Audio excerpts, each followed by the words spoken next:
বিএনপির প্রতি মানুষের আস্থা ধরে রাখতে পারলেই দেশ পুনর্গঠন সম্ভব বলে জানিয়েছেন দলটির ভারপ্রাপ্ত চেয়ারম্যান তারেক রহমান।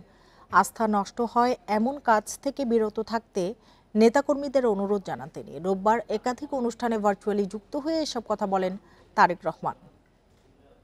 বিশেষ কোনো উদ্যোগ আছে কিনা জনগণকে সম্পৃক্ত করতে রাষ্ট্র সংস্কারের ৩১ দফা প্রস্তাবনা নিয়ে প্রায় প্রতিদিনই দেশের বিভিন্ন স্থানে কর্মশালার আয়োজন করছে বিএনপি, এর অঙ্গ ও সহযোগী সংগঠনগুলো, যেখানে ভার্চুয়ালি যুক্ত হয়ে তৃণমূলে রাষ্ট্র মেরামতের প্রস্তাবনা ও দিক নির্দেশনা তুলে ধরছেন দলের ভারপ্রাপ্ত চেয়ারম্যান তারেক রহমান। এই যে সালামটা পান সহকর্মীবৃন্দ, এটি দলের জন্য পান, কাজেই এই আস্থা ধরে রাখতে হবে।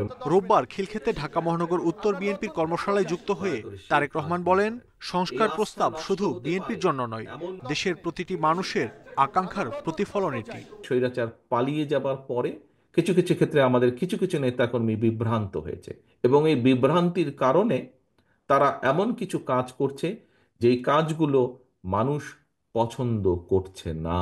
পরে যুক্ত হন বরিশাল এবং রংপুর বিভাগ বিএনপির কর্মশালায়। সেখানে তারেক রহমান বলেন, জনগণের আস্থা ছিল না বলেই স্বৈরাচারী কায়দায় ক্ষমতা দখল করে রেখেছিল আওয়ামী লীগ।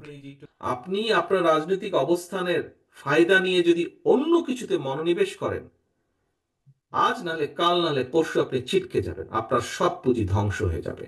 স্বৈরাচার হচ্ছে তার সবচেয়ে বড় প্রমাণ। 15 বছর বিভিন্নভাবে ক্ষমতায় থেকে যে বিভিন্নভাবে আত্মসাৎ করে অনেক কিছু গড়ে তোলার চেষ্টা করেছে। আজ কিছু আছে? আজকে তো খুঁজে পান তাদেরকে। মানুষ তাদেরকে ঘৃণা করছে, মানুষ তাদেরকে খেদিয়ে দিয়েছে দেশ থেকে। গ্রহণযোগ্য সুপারিশ পেলে ৩১ দফায় পরিবর্ধন করতে বিএনপি প্রস্তুত বলেও জানান ভারপ্রাপ্ত চেয়ারম্যান। কোন সংগঠন, কোন দল যদি ভালো কিছু প্রস্তাবনা দেয়, অবশ্যই সেটি আমরা গ্রহণ করব।